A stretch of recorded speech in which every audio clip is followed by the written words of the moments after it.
Quiero agradecer muy especialmente esta invitación que me han hecho a participar en la en la Academia de Líderes Católicos y por otra parte agradecer la posibilidad de compartir con Manuel Antonio Garretón de destacada trayectoria intelectual y también como dirigente estudiantil en su momento.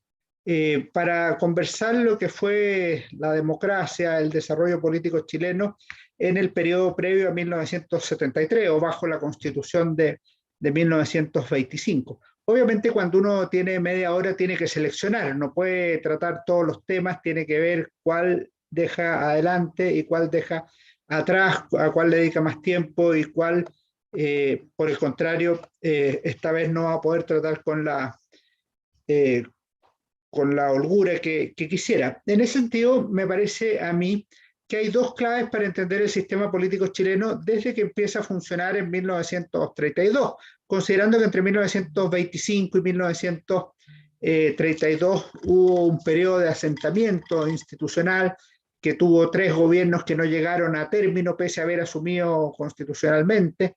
Por otro lado, hubo un proceso de anarquía que siguió a la caída de Carlos Ibáñez en julio de 1931, así como no había claridad de cuál iba a ser la naturaleza del funcionamiento de la Constitución de 1925, que tenía que encontrar su propia línea de práctica, no solo lo que decía la letra de la Carta Fundamental, sino que el sistema en acción.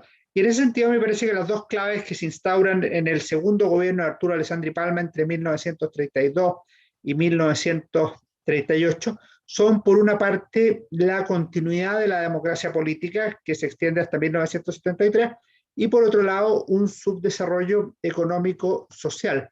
Ambos temas son importantes, coexisten y ciertamente muestran contradicciones a través del tiempo, así como muestran evoluciones que no siempre llegan a término de la manera que quisieran los actores políticos del momento. Voy a partir con el tema político primero y luego con el tema económico social. Si uno mira la democratización del periodo, es realmente importante. Algunos le han llamado a esto el periodo clásico de la democracia chilena. En este periodo hay 8 presidentes de la República, elegidos todos de acuerdo a la Constitución y las leyes: Arturo Alessandri Palma, Pedro Aguirre Cerda, Juan Antonio Ríos, Gabriel González Videla, Carlos Ibáñez del Campo, Jorge Alessandri, Eduardo Frei Montalva y Salvador Allende. Si uno mira esos nombres solamente, además de ser figuras políticas relevantes, llama la atención que son de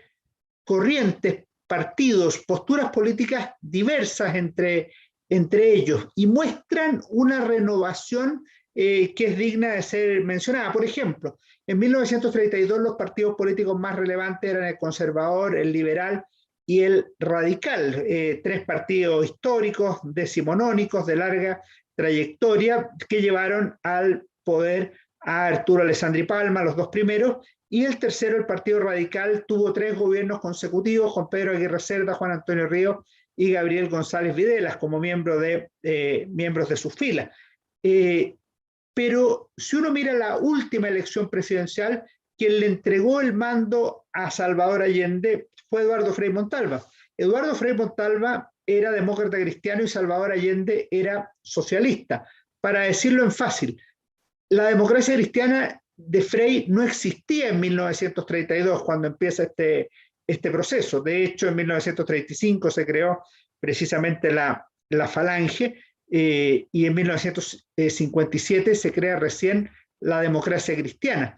Por otra parte, Salvador Allende, que era socialista, tampoco existía el Partido Socialista en 1932, se crea el año siguiente, en 1933. De manera que era un sistema democrático competitivo donde podía surgir un partido y donde podían caer otros. De hecho, en 1970 el Partido Radical era un partido más bien pequeño dentro de la estructura política chilena, era un partido además dividido. Los radicales se escindieron para la elección del 70, algunos mayoritariamente apoyaron a Salvador Allende, otros que después formarían la democracia radical siguieron la candidatura de Jorge Alessandri.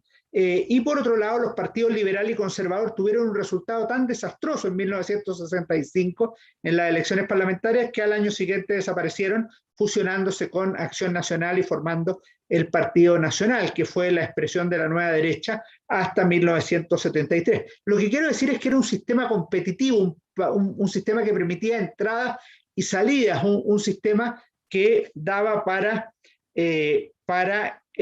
crecer y no necesariamente para que gobernaran siempre los mismos. Por otra parte, tener democracia en ese tiempo era un logro importante no solo a nivel latinoamericano, sino también mundial. Pensemos en un año cualquiera, en 1940, en un año redondo. En Chile gobernaba Pedro Aguirre Cerda, pero en Alemania estaba Adolf Hitler, en Italia estaba Mussolini, en España estaba Francisco Franco, en la Unión Soviética estaba Stalin. Y ese mismo año habían caído gran parte de los países de Europa Central y del Este bajo alguna de las dictaduras de Hitler o de Stalin, en principio por el pacto nazi-comunista, pero también por la dinámica de la Segunda Guerra Mundial, Estonia, Letonia, Lituania, Polonia, Checoslovaquia, Hungría, Rumania, es decir, era un continente asolado y dictatorial. Y tener democracia en el mundo era algo muy extraño. En 1950, cuando se iniciaba la segunda fase del gobierno de Gabriel González Videla, Pablo Neruda publicó su libro Canto General, y uno de los poemas se llama Satrapías, y comienza diciendo Trujillo, Somoza, Carías, es decir, mencionando a dictadores latinoamericanos. En 1960 gobernaba Jorge Alessandri Rodríguez, y ya habían caído otras dictaduras en el continente, por ejemplo, la de Fidel Castro había comenzado en Cuba, y cuando Frei Montalva gobernó, casi todos los años se sumó una nueva dictadura al continente latinoamericano, partiendo por Brasil, pero luego pasó lo mismo en Bolivia, en Argentina, en el Perú de Velasco Alvarado. Es decir, tener una democracia en estos 31 años era una gracia y no era cualquier cosa. Además, se trataba de una democracia crecedora. Era una democracia que fue ampliando la base de votantes, tanto en términos de cantidad de personas que votaban en cada elección como de porcentaje de la población nacional. Pensemos nosotros que en 1932, cuando asumió Arturo Alessandri, votaron apenas 344.000 personas en un país de poco más de 4 millones de habitantes, es decir, menos del 10% de la población votaba en los comicios.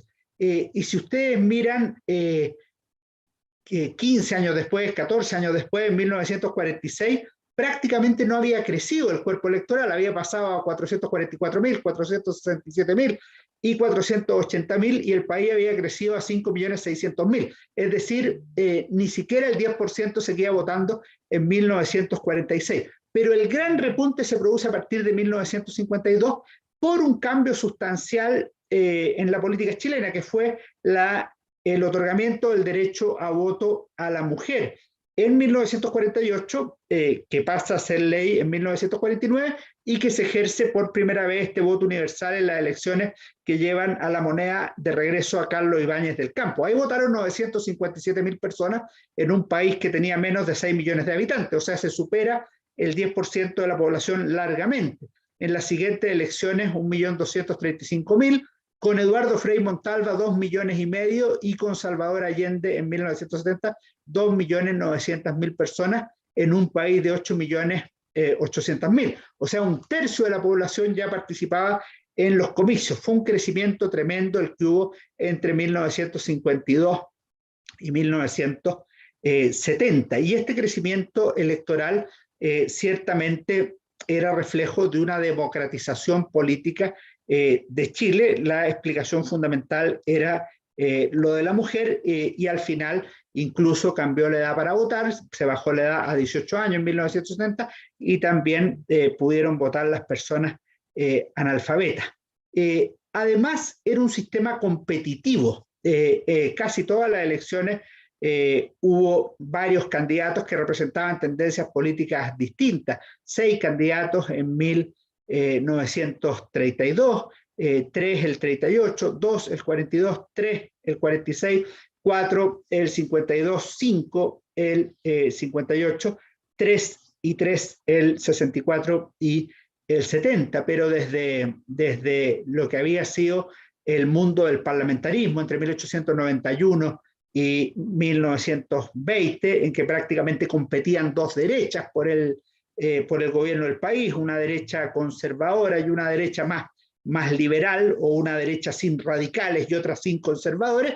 Bueno, aunque el concepto está usado anacrónicamente, por cierto, después de 1932 tenemos candidaturas de izquierda bien marcadas, candidaturas de izquierda radical apoyada por los comunistas o por el Frente Popular en 1938, por los comunistas en 1946, y desde el año 52 tenemos las candidaturas consecutivas, 4, de Salvador Allende hasta 1970. Y asimismo había candidaturas de derecha, a veces miembros de partidos políticos, en ocasiones independientes, que habitualmente eran buscados por la derecha, entre quienes tenían algún prestigio en el ámbito económico, fundamentalmente Gustavo Ross, el año 38, ciertamente el propio Jorge Alessandri, el 58 y en 1970, pero también otras figuras muy notables o muy especiales, como fue Eduardo Cruzcoque en 1946.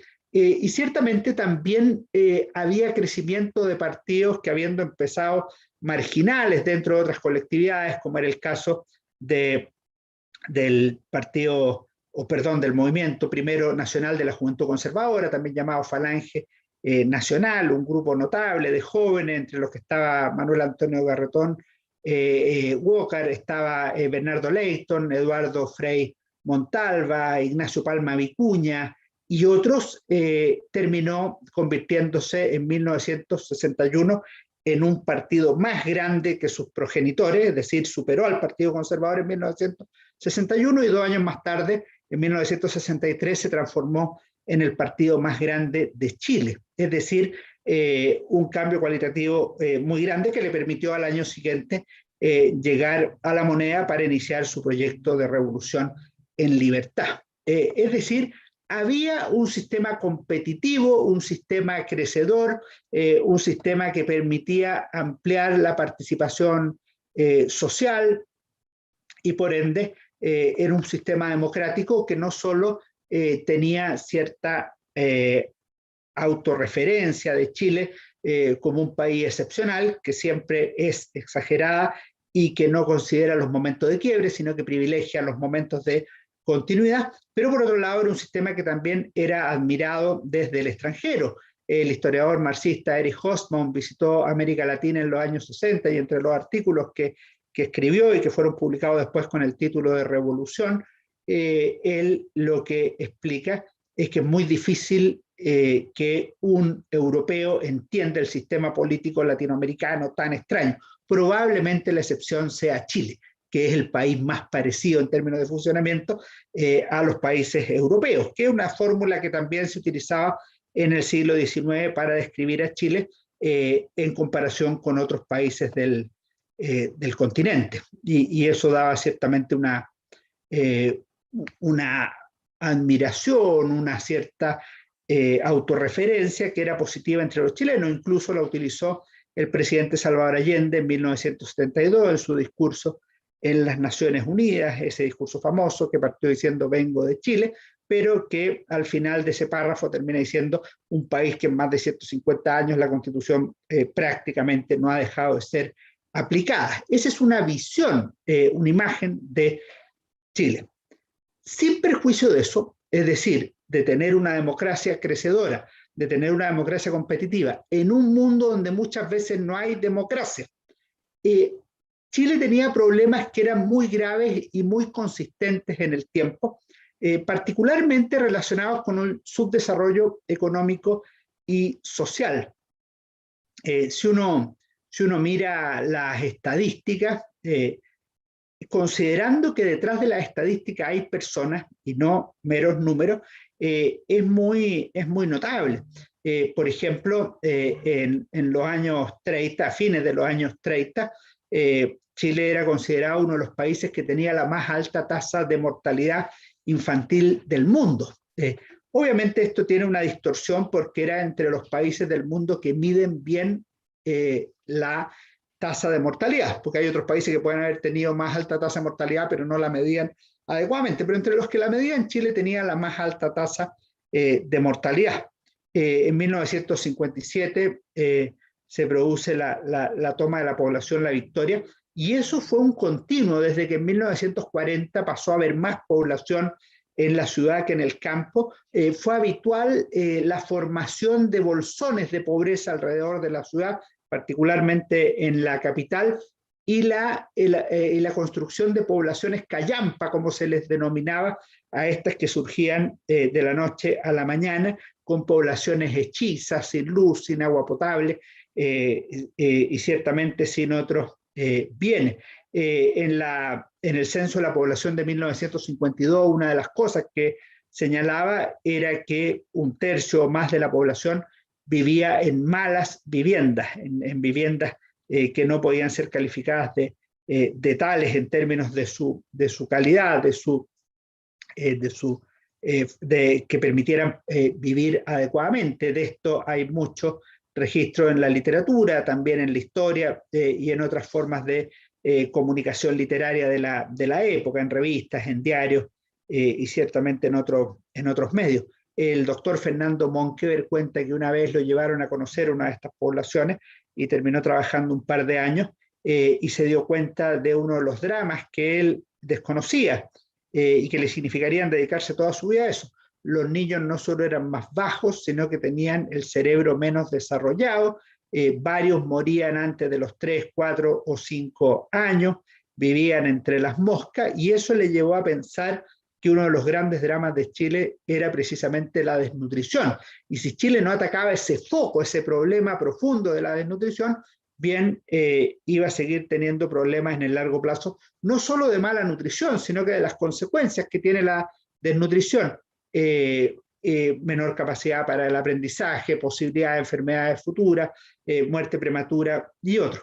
Ahora, claro, el doctor Fernando Monkever está hablando de 1950, 1952 aproximadamente, pero si uno mira un estudio de la Universidad de Chile de 1968, que recoge el programa de gobierno de la Unidad Popular de 1969, señala que 1 de cada 2 niños menores de 15 años padece desnutrición. Es decir, en 1960 y algo, o sea, antes de ayer en la historia de Chile, la cantidad de niños que padecía desnutrición era todavía muy alta, 1 de cada 2 niños menores de 15 años según esta desnutrición. Hay documentos muy interesantes, algunos de ellos participó Manuel Antonio Garretón de la FEUC en 1963, en 1964, que denuncian la situación dramática de pobreza en que viven numerosos chilenos y por qué esa situación debe cambiar, y que es en parte lo que motiva el ánimo revolucionario de muchos sectores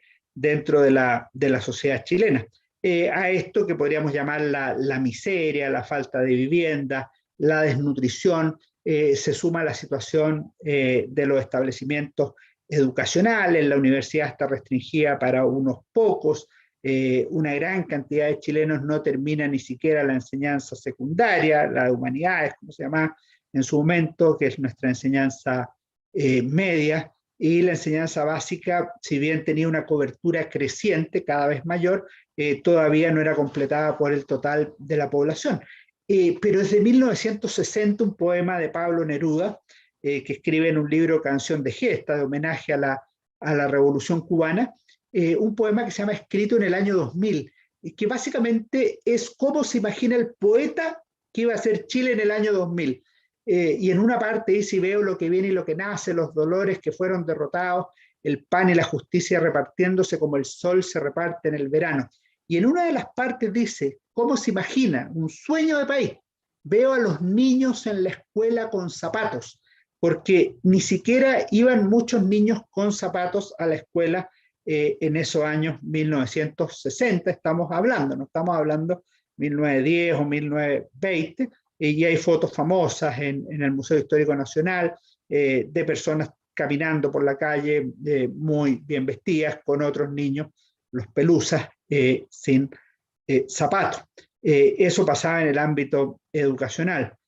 Todo esto trajo una crítica social más o menos transversal en la sociedad chilena, que se desarrolla, podríamos decir, entre los años 30 y los años 60, que tiene además una gran diversidad de fuentes intelectuales, culturales, políticas, que van desde el mal de Chile o la eterna crisis chilena de Jorge González Fomaré, el nazista chileno, y Carlos Keller, que también era de esas filiaciones, hasta Salvador Allende, el futuro presidente de Chile, que en 1939, siendo ministro de Salubridad de Pedro Aguirre Cerda, escribió un libro, a mi juicio, decisivo, La realidad médico-social chilena. Y en este libro denuncia eso que yo advertí al comienzo de esta reunión. Chile tiene la más alta tasa de mortalidad infantil del mundo y paralelamente va denunciando otros males sociales como la prostitución, el alcoholismo, la mala alimentación de los chilenos y una serie de otras lacras que van postrando a la población. Solo 2 años después, en 1941, el padre Alberto Hurtado publicó en tono de pregunta su libro ¿Es Chile un país católico? Y junto con denunciar lo que él consideraba el problema más grave de Chile, que era un problema espiritual, sobrenatural, que era la falta de sacerdotes santos, mostraba otra serie de problemas específicamente sociales que caracterizaban al Chile de entonces, que iban desde la descomposición de la familia, la mala calidad de las viviendas, la desnutrición, para lo cual tomaba datos del propio Salvador Allende, y otros temas que podríamos mencionar y que el padre Hurtado desarrolla en las páginas de su obra. En la década siguiente, la de 1950, aparece Chile, un caso de desarrollo frustrado, un libro clave de Aníbal Pinto, que en la práctica formula una tesis de suyo muy, muy dura, muy difícil de aceptar, pero que Chile era un caso digno de estudio porque el desarrollo se había frustrado y daba una serie de razones para ello. Y Jorge Ahumada, que era un teórico bastante importante, publicó su libro En vez de la miseria, que sería complementado en los años siguientes por La crisis integral de Chile, fórmula que haría suya el presidente Eduardo Frei Montalva, es decir, una explicación de que Chile en realidad tenía muchos males sociales que estaban azotando a la población y que eso a la larga iba a tener costos bastante importantes. Entre los costos más decisivos que tiene la situación social de Chile es que en los años 50, comienzo de los 60, empieza una pérdida de fe en la democracia liberal, en la democracia occidental, en la democracia electoral, como un sistema incapaz de solucionar o resolver los problemas de Chile. Y eso en la década de los 60 ciertamente se agudiza. En la década de las revoluciones en América Latina, del movimiento revolucionario en América Latina, que comienza con la Revolución Cubana, pero que en Chile se expresa muy categóricamente en la revista Mensaje en 1962, o incluso en estudios de opinión pública ese mismo año, 1962, y que después se transforma en 2 gobiernos consecutivos de revolución en libertad y de revolución socialista. En la década del 60, el impacto de la revolución cubana se da en toda la región, también en Chile, por distintas vías. En algunos países surgen movimientos revolucionarios de tipo guerrillero. En Chile, algo de ese impacto se ve en el pensamiento de la izquierda del Partido Socialista, en la fundación del movimiento de izquierda revolucionaria MIR. Me parece que el ambiente de la elección de 1964, un ambiente cargado de interés internacional, también tiene ese sentido propio de la época y muy crítico con lo que ha sido el desarrollo chileno de los años siguientes. También aparece la legitimación de la violencia política como método para llegar al poder.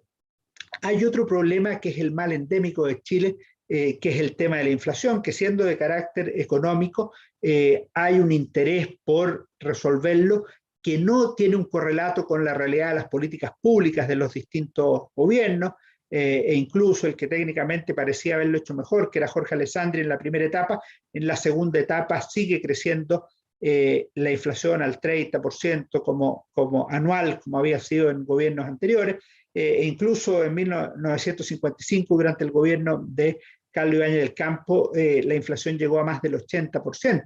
Y cada gobierno prometía terminar con este mal endémico y era imposible hacerlo. Y por último, aparece un factor que va a ser decisivo y que va a ser el que va a cerrar el ciclo en 1973, que es la irrupción de los militares en política, la irrupción de los militares como actores políticos relevantes en el proceso chileno de los años 60 y 70. Cuando el presidente Frei fue a visitar a Charles de Gaulle en París en 1965, uno de los temas que analizaron ambos gobernantes fue que el proyecto demócrata cristiano tenía como finalidad evitar que hubiera en Chile esos males que parecían azotar a América Latina. Por una parte, las dictaduras militares y por otra parte, las revoluciones marxistas. Tema que también en alguna medida se refirió en su discurso final de 1970 en el Congreso Pleno, el 21 de mayo de ese año, y en un discurso que dio en la Universidad Católica sobre los riesgos y perspectivas en la construcción de una nueva sociedad en marzo de 1970. Y lo que advertía el presidente Frei era que había una cierta fascinación por la violencia que le iba a terminar costando caro a Chile. Bien, en 1969 los militares irrumpieron en política en octubre con ocasión de la realización del Tacnazo, que fue la toma del regimiento Tacna, que algunos advirtieron era un principio de golpe de Estado, pero aunque no lo fue, sí fue el comienzo del involucramiento de los uniformados en política contingente que no se interrumpiría hasta 1973. Después vino la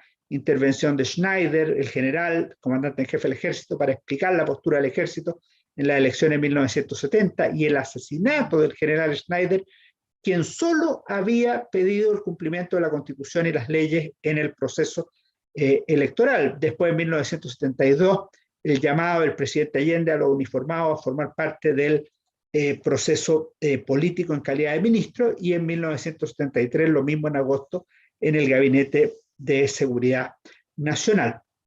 Me quedan, según mi cálculo, 2 minutos o 3 minutos, por ende voy a decir 3 claves para terminar.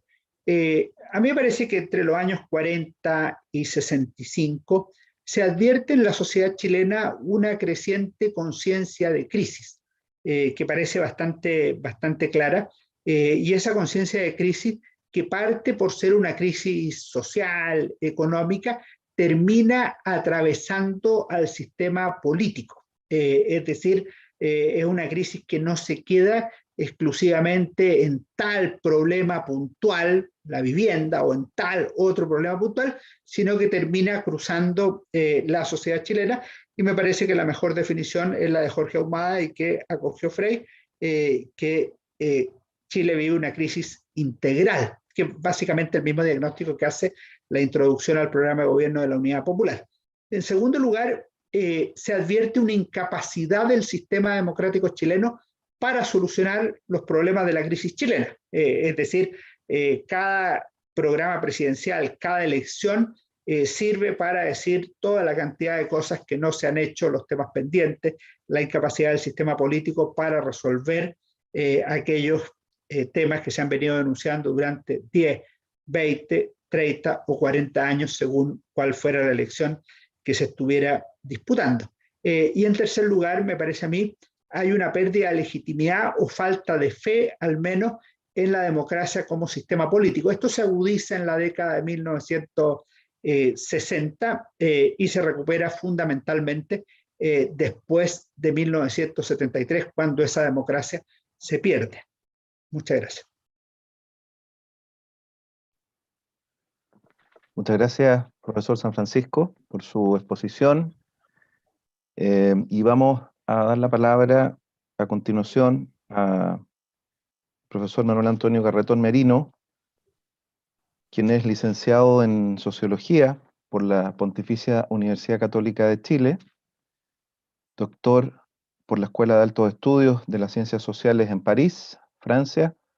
Ha sido director del Centro de Estudios de la Realidad Nacional, decano de Estudios Sociales Interdisciplinarios de la Universidad Católica, profesor investigador de la Flaxo, cofundador del Grupo de la Renovación Socialista y miembro del Comité Central del Partido Socialista, profesor invitado en universidades de Estados Unidos, Francia, México, Perú, Israel, Bélgica, Argentina y Reino Unido, autor de cerca de 60 libros y alrededor de 350 artículos en revistas y libros traducidos en varias lenguas.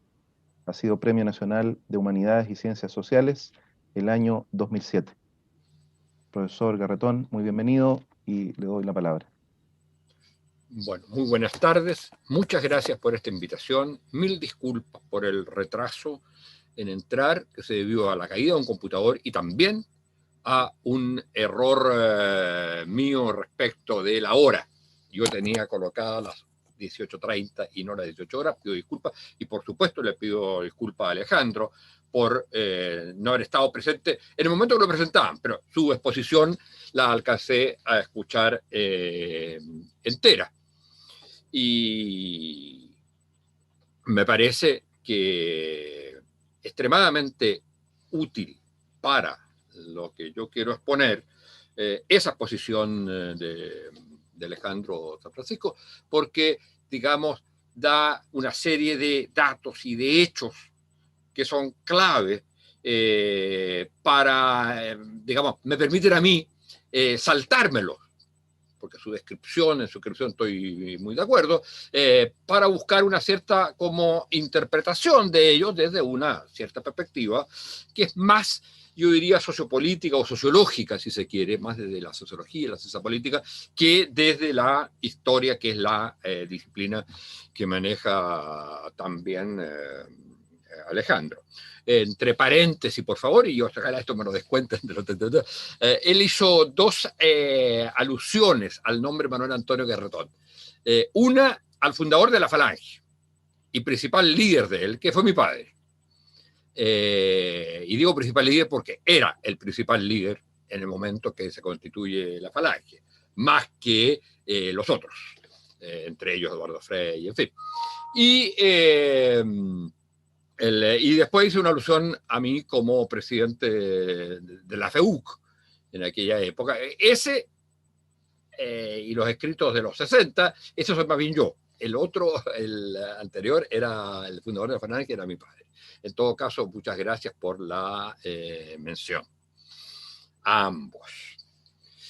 Bueno, la Constitución del 25, que vamos a considerarla como el marco en el cual vamos a hablar de la sociedad chilena, viene a resolver institucionalmente o buscar resolver institucionalmente un problema que no solo era institucional y político y jurídico de la sociedad chilena. Y es lo que se ha llamado la crisis, el colapso del Estado oligárquico, que se expresa, según algunos, esto ya comienza en la Revolución del 91, lo dejo a los historiadores decir eso, pero que tiene un momento muy significativo en 1920 con la elección de Arturo Alessandri y la crisis de lo que se llamaba la República Parlamentaria. 4 o 5 años después viene la Constitución. Una nueva Constitución que intenta reemplazar a la del 33, manteniendo muchos de sus principios. Pero esta Constitución no pudo, por razones que no vamos a entrar a analizar acá, instalarse, porque inmediatamente que aprobada y promulgada vienen una sucesión de inestabilidades de golpe militar, la dictadura de Ibáñez. Y como bien decía Alejandro, institucionalmente se instala la Constitución del 25, la nueva Constitución, y comienza un nuevo periodo el año 32. Llamo la atención sobre este punto para que lo pensemos en lo que nos pasa hoy día. 1920 es el 2019.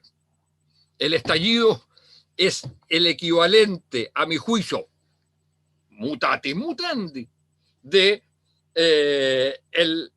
la llegada al poder de Arturo Alessandri, que en esa época era un gobernante, uno diría claramente populista, que expresa la incorporación de masas a la vida política.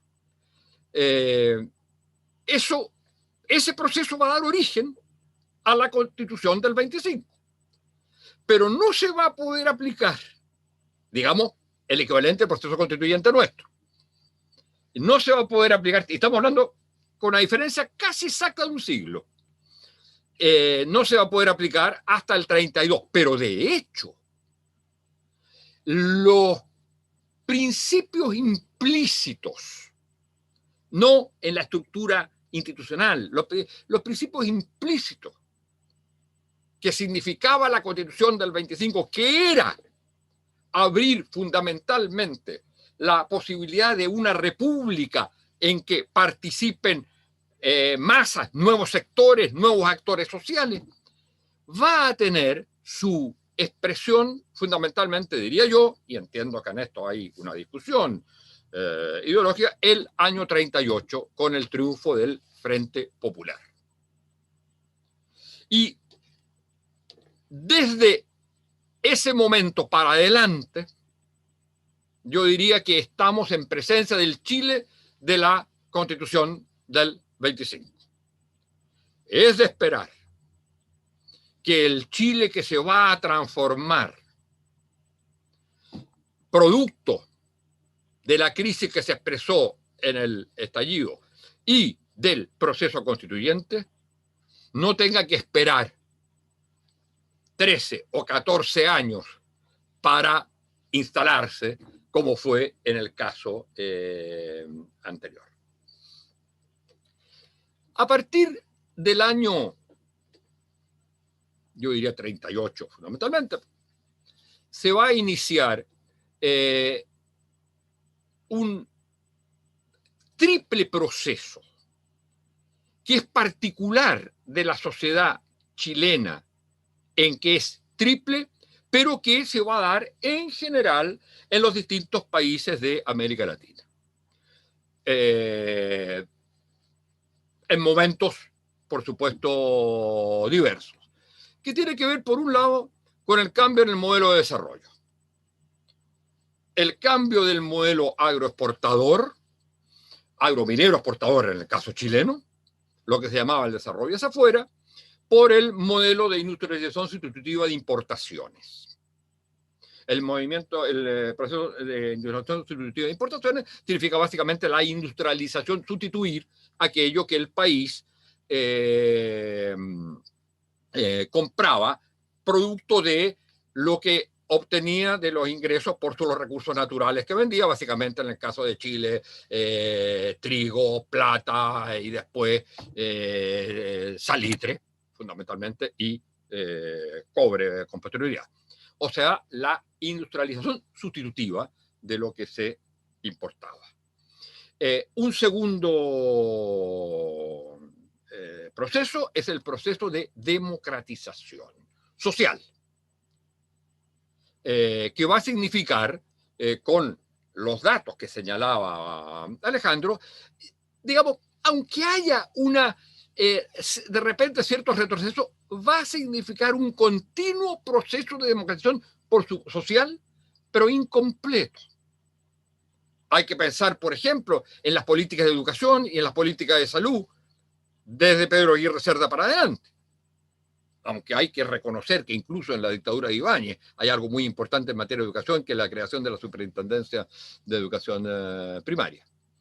Entonces, hay un proceso de industrialización, democratización social, y eso se da en el marco, y ese es el tercer elemento, y esto es lo que lo distingue a Chile del resto de América Latina. Porque evidentemente en los fenómenos populistas de América Latina, sea de Getúlio Vargas, sea de Perón, para citar el ejemplo de Brasil y Argentina, hay industrialización constitutiva, hay procesos de democratización social, sin duda, en el caso argentino eso es clarísimo, pero no se da en el espacio, en el marco institucional de democracia política. Esa es la particularidad del caso, del caso chileno. Y eso significa que, con temas que es complicado, digamos, analizar muy brevemente, pero va a significar básicamente la no presencia permanente en la vida política de las Fuerzas Armadas. O sea, el militarismo clásico de América Latina no existió en el caso chileno y fue reemplazado, uno diría, en la medida que existía legitimidad del régimen democrático, fue reemplazado por el modelo de enclaustramiento. O sea, fuerzas armadas que se encierran de alguna manera en sí mismos y que bajo la realidad, o sea, en la realidad de vivir confinados a trabajo teóricamente, digamos, profesionales, va a ir desarrollando una ideología constitucionalista, de no deliberante, de apolítico. Y sin embargo, lo que va a ocurrir, y esto es un punto clave, es que este enclaustramiento a nivel nacional se va a compensar, sobre todo a partir después de la Segunda Guerra Mundial, con su vinculación al proyecto político de las Fuerzas Armadas norteamericanas. No hay ni un solo oficial desde los 40 o 50 para adelante que no haya pasado por las escuelas de seguridad nacional de los Estados Unidos, donde aprendieron básicamente que se trataba de evitar una nueva revolución cubana en Chile. Ese es un dato clave, a mi juicio, para entender y para no, digamos, crearse la ilusión de fuerzas armadas esencialmente constitucionalistas, democráticas, no deliberantes. Básicamente fueron absorbiendo una ideología de intervención que la legitimidad de la democracia en Chile impedía que pudieran realizarla. Y va a ser precisamente cuando se tienda a erosionar esa legitimidad por parte de los sectores, lo voy a explicar, por parte de los sectores golpistas entre el 70 y el 73, que van a ir elaborando un proyecto, ni siquiera un proyecto de sociedad, pero al menos de ser los defensores de la institucionalidad y por lo tanto y de la unidad nacional y por lo tanto de la posibilidad de intervención. Esto es lo que se llama muy rápidamente la ideología de seguridad nacional. Dejémoslo por ahora. Decía entonces que uno puede, retomando lo planteado por Alejandro, uno podría decir que este proceso triple proceso de industrialización, sustitutiva de importaciones como modelo económico, bajo, por supuesto, industrialización capitalista, pero que era lo que la CEPAL había planteado y lo que, digamos, los organismos internacionales planteaban para el conjunto de los países, y de democratización social, en el marco de democracia política, tiene algunas etapas. La etapa, yo diría, inicial, ¿no es cierto?, siguiendo a otros autores rápidamente, y me perdonará Alejandro que me meta en el subdominio, que es el de la historia, pero uno podría decir que hay la etapa del reformismo incompleto, que desde Pedro Aguirre Cerda hasta parte del gobierno de González Videla, que significa fundamentalmente el implantar el modelo de industrialización sustitutiva de importación. Un nuevo modelo de industrialización, un nuevo modelo económico. Pero Chile tenía una particularidad, y era la ausencia de una burguesía progresista, como dirían los franceses, una bourgeoisie conquérante, una burguesía conquistadora, empresarial a los Schumpeter.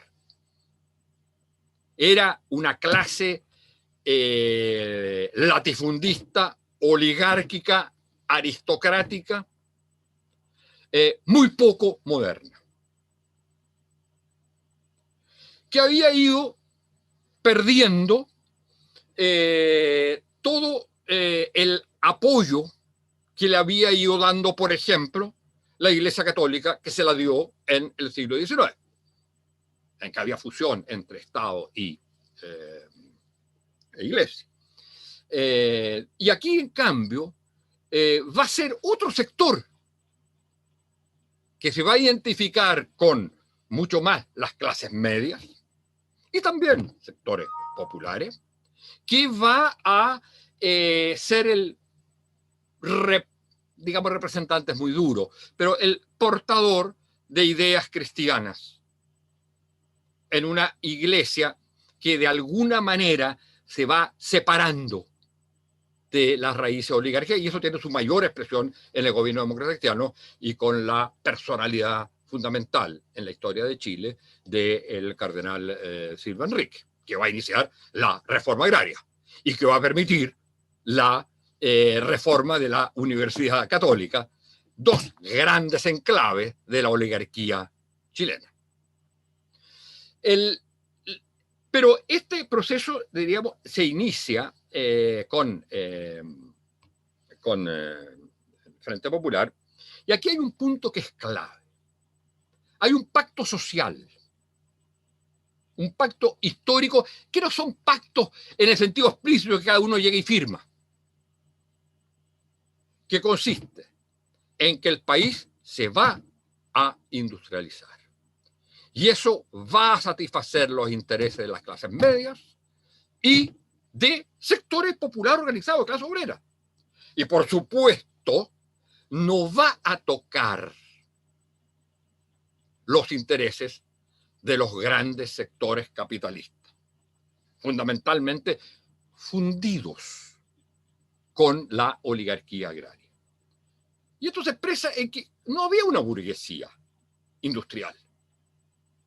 No habían los grandes inversores norteamericanos que van a industrializar el país. En los trenes, en las fábricas, etc. Entonces, ¿quién lo hace? Lo tiene que hacer el Estado.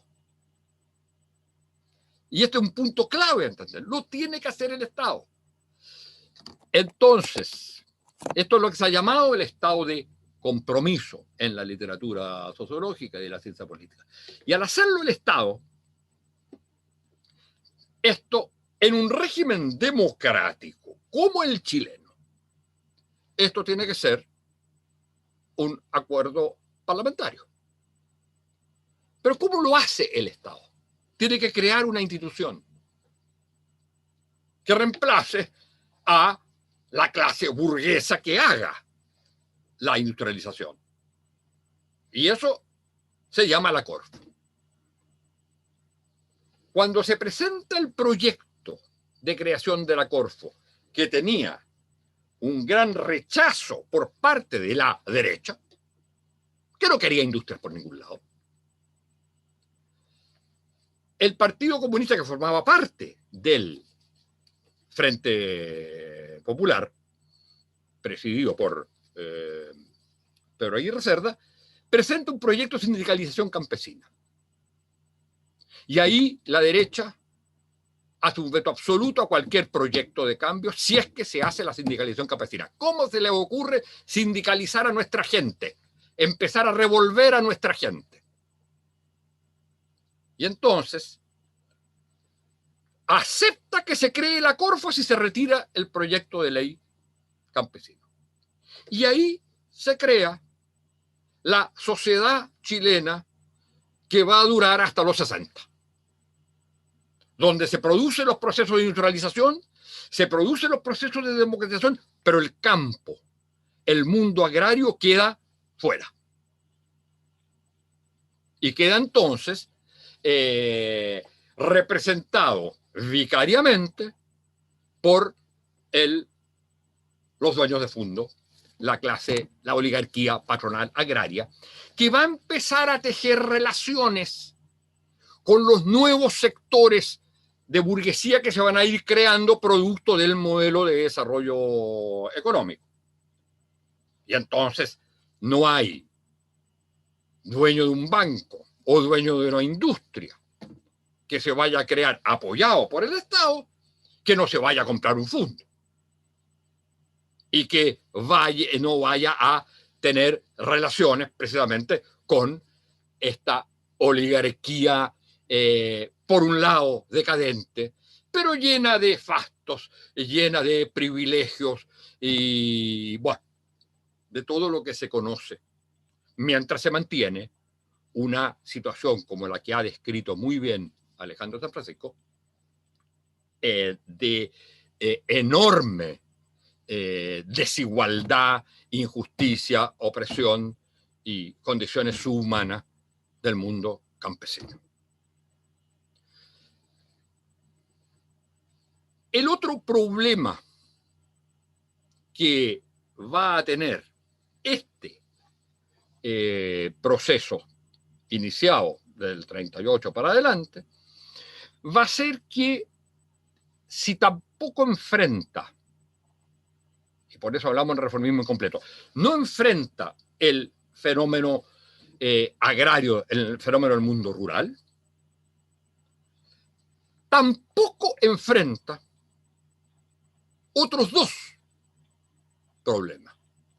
Uno, el de los sectores urbanos que vienen del campo en primera generación y que se van a ir reproduciendo y que van a constituir lo que Alejandro bien señalaba, el mundo de las poblaciones, que en Chile se llaman poblaciones callampa, que en otras partes se llaman cantegriles, favelas, villas miserias, etc. Estos son los dos sectores excluidos del proceso de democratización e industrialización sustitutiva de importaciones, sobre todo el proceso de democratización social, que quedan fuera de los programas de vivienda, de los programas de salud, de los programas de educación, etcétera, etcétera, todo lo que nos ha señalado ya Alejandro. Estos sectores quedan fuera. Y el tercer problema que no resuelve este proceso inicial de reformismo incompleto es el tema de los recursos naturales, la propiedad de los recursos naturales para Chile. Y lo que significa la sangría enorme de recursos de la dependencia y de la propiedad extranjera de los grandes recursos, partiendo por el cobre. Después de una crisis de este proceso de democratización social incompleta y de industrialización sustitutiva de importaciones limitado por el problema del retraso económico agrario, va a venir un periodo de descomposición de este proyecto, retroceso que se expresa fundamentalmente en los últimos años, los 4 últimos años del gobierno González Videla, radical, que era parte del Frente Popular, pero que termina rompiéndolo, expulsando a los comunistas de su gobierno, en lo que se llamó la ley maldita, y viene el periodo del populismo de Carlos Ibáñez. Hay un primer proyecto de derecha, el primer proyecto de derecha desde los años después del 38, a través del gobierno de Jorge Alessandri, donde incluso aquellos aspectos modernizadores que planteaba el gobierno de Alessandri no son seguidos por el mundo de la derecha, demasiado, como decíamos, entroncada con la oligarquía agraria. Y es a partir de los 60, lo voy a explicar, que se va a producir una transformación o lo que se podría llamar un proceso de profundización o de completar el reformismo. Y ese proceso de completar el reformismo iniciado en el proceso de democratización social y de desarrollo industrial por los gobiernos del Frente Popular, va a tener visiones distintas de cómo se hace. Y para llegar a esto, tengo antes que explicar algo que me parece fundamental. La particularidad que tiene el caso chileno, que es que se juntan estos 3 proyectos, tiene que ver también con la particularidad de su sistema político, el cual ha sido descrito, y yo quiero retomar algunas cosas de las que ha señalado Alejandro. Y es que piensen ustedes en lo siguiente. En 1930, en los 30, votaba, Alejandro podrá darme el dato exacto, alrededor de un 5% de la población. ¿O no? ¿Qué dirías tú? Era como el 8. Bien, el 8. Y sin embargo, en 1932, o 30, digamos, en los 30, existía un sistema partidario completo, único en América Latina. Habían 2 partidos de derecha, un gran partido de centro, y después van a haber otros, que era el Partido Radical, y al menos 2 partidos de izquierda, con sus tendencias a la división, etc. Esto es único. ¿Qué significa eso entonces? Significa para la gente que está en la fábrica, en los lugares de trabajo de clase media, e incluso, aunque no vota por ser analfabeto, en el campo, significa la posibilidad de que si quiere hacer demandas, ¿a quién acude? Acude a diputados, a senadores, a regidores, y eso es extremadamente importante, en las municipalidades. Es decir, acude a partidos políticos. Y por lo tanto, se va a constituir, a mi juicio, lo que es la columna vertebral del sistema político chileno, que es la vinculación estrecha, compleja, entre partidos políticos y sectores sociales, y el mundo social. Es más, uno puede ir rápidamente. Por supuesto que un historiador le diría a uno, anda con cuidado, en fin, pero como estamos analizando el periodo largo, uno diría, el mundo de los sectores acomodados y el mundo del campesinado, debido a su sumisión, se va a expresar en la derecha. El mundo de las clases medias se va a expresar en el centro político Partido Radical y el mundo popular, de las clases populares, sectores medios pobres, clase obrera fundamentalmente, y todo lo que tiene que ver con ello, y cierto sector campesinado, sobre todo clases medias pobres de regiones, se va a expresar en el mundo de la izquierda constituido por Partido Socialista y Partido Comunista. La particularidad de este sistema político es, uno, que expresa el mundo social. Y el mundo social se ve expresado en eso, pese a la existencia siempre de tendencias independentistas. La hay especialmente en la derecha, que no necesita tanto a los partidos, porque tiene escuelas, universidades, prensa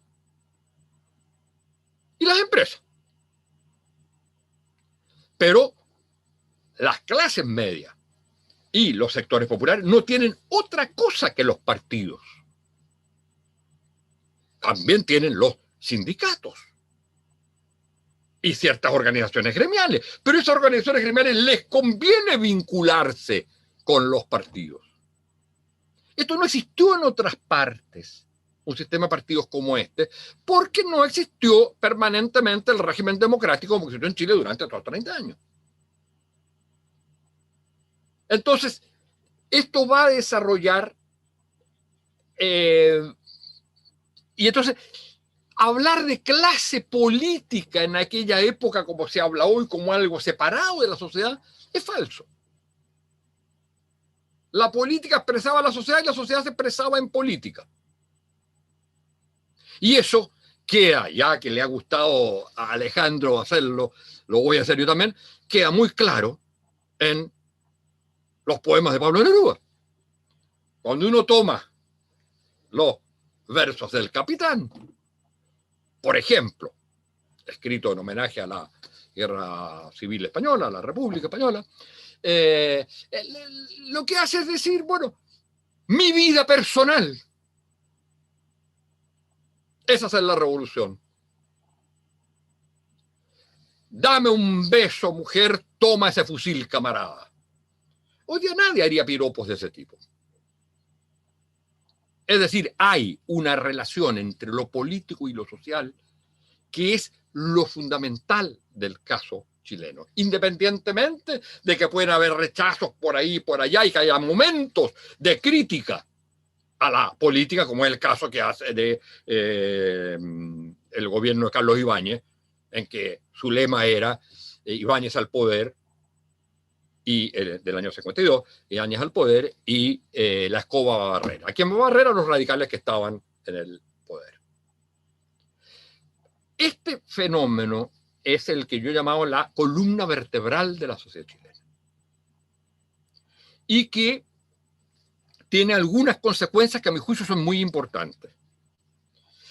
Es que los sectores que están incluidos en el sistema político, pero excluidos del sistema económico-social, lo que van a ir desarrollando es una ideología muy radical de cambio del sistema económico-social por su injusticia, por los datos que se señalaban anteriormente, pero van a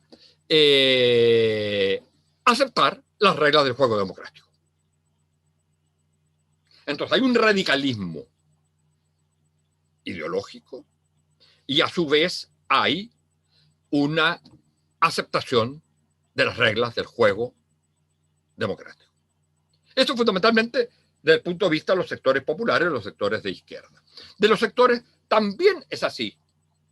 de los sectores de clase media, que son los grandes ganadores del periodo, en el sentido del mejoramiento de sus condiciones, a través de la educación, a través de los programas de salud y a través, digamos, de lo que es el Estado mismo.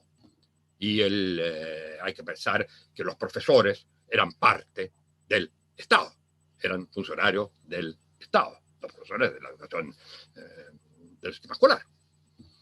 Entonces, y esto significa que se va a ir a la vez produciendo un fenómeno de radicalización ante la dificultad de realizar los cambios y, por otro lado, una aceptación de que esto se haga en democracia. De modo que la revolución cubana, que va a tener un enorme impacto en América Latina, que hizo que en todos los países de América Latina se produjeran las escisiones al interior de ella, con la creación de partidos de guerrilla, en Chile tuvo una expresión, a mi juicio, menor, que es el mismo. Pero sí tuvo un impacto muy grande en los proyectos. Piensen ustedes que en el caso de la izquierda, en 1964, a 4 años de la Revolución Cubana, la candidatura a Salvador Allende, por el FRAP, el Frente de Acción de Revolucionaria de Acción Popular, no plantea, explícitamente dice que no plantea el socialismo. En cambio, los 60 sí. Producto del debate interno y de la derrota que había sufrido con el gobierno, con la elección de Eduardo Frei. Aquí hay entonces un punto. Los 60 van a marcar el proceso de profundización del reformismo. Y eso va a tener una expresión fundamental en la democracia cristiana, que va a aparecer reemplazando en el centro al Partido Radical. Hay toda una discusión si los electores de la democracia cristiana fueran los electores del Partido Radical o no. Arturo Valenzuela ha dicho que no es así, pero no ese es el punto. El punto es que desde el punto de vista del sistema político, usted tiene derecha con liberales y conservadores, tiene radicales, luego reemplazados por la democracia cristiana, y izquierda, socialista y comunista, y luego vendrán otros grupos de menor importancia. Pero, ¿qué es lo que cambia en el sistema político en los 60 como cuestión central? Es que el nuevo centro, que es la democracia cristiana, es un centro excéntrico. En el sentido que es raro. Un centro cuyos principios son bastante socialdemócratas, pero que es católico o cristiano de origen y no laico. Y que no tiene clase obrera, que era básicamente se expresaba y se representaba en la izquierda. Pero es un centro excéntrico en el sentido de que es un centro que nos hace una política de centro. Tiene un proyecto histórico distinto a la derecha y a la izquierda. Entonces se rompe el componente de centro pendular que tenía el Partido Radical. Que cuando había crisis se iba a la derecha, cuando si la crisis era de otro sentido, se iba hacia la izquierda. Piensen ustedes que comienza gobernando con el Partido Comunista y el Partido Socialista en el gobierno de Pedro Aguirre Cerda y termina pulsando a los comunistas y convirtiéndose en un partido más de centro en un momento y luego claramente de derecha, apoyando a el gobierno de Arturo Alessandri, y finalmente se divide en un centro, en una derecha y en un partido más de izquierda. Entonces, pero era un centro pendular. En cambio, la democracia cristiana es un centro de alguna manera autorreferido. Estamos hablando del primer presidente que gobierna solo con un partido. Se podrá decir que habían otros partidos, pero eran cosas sin ninguna importancia. Es un partido acostumbrado, mesiánico, acostumbrado a no realizar alianzas. Y eso va a hacer pagar el precio al sistema político, en cierto modo. Obtiene una mayoría abrumadora en las elecciones de 1964, con un programa precisamente de profundizar el reformismo, es decir, un programa de modernización y democratización dentro de los márgenes capitalistas, aunque esto haya un debate, pero dentro de los márgenes del capitalismo. No hay una crítica al capitalismo como sistema, es decir, un proyecto alternativo a eso. Hay una crítica a las deficiencias, a las injusticias del capitalismo y a los retrasos. Y por lo tanto, es modernización y democratización social. Y eso significa iniciar algo muy sustantivo en los tres aspectos que no habían sido resueltos por el reformismo de los finales de los 30. Chilenización del cobre, que es un principio de nacionalización de los recursos naturales. Promoción popular, es decir, incorporación de los sectores populares urbanos a la vida moderna, que se va a expresar en lo que se llama promoción popular, y sobre todo y fundamentalmente, desencadenamiento de la reforma agraria. Tan importante como la redistribución de tierras, yo diría, no diría incluso más, pero tan importante como eso, el proceso de sindicalización campesina que había abortado como lo he contado, en el año 38. Entonces, me gustaría el moderador que me diga cuánto me queda porque no llevo cuenta. Ya estamos en tiempo, profesor, de hecho. Bueno, entonces voy a decir, me da 3 minutos más y Alejandro si me los da o no. Sí, por supuesto. Ya. Entonces, esto estamos en los 60. En el marco mundial, o al menos hemisférico, generado por la Revolución Cubana, la revolución es posible. Tanto así que el gobierno de Frei se va a llamar revolución. Pero se va a llamar revolución para marcar precisamente el cambio radical que significa sobre todo la reforma agraria, aunque se hable de revolución como respuesta a una crisis integral, como bien decía Alejandro, y en libertad para marcar la diferencia con la Revolución Cubana.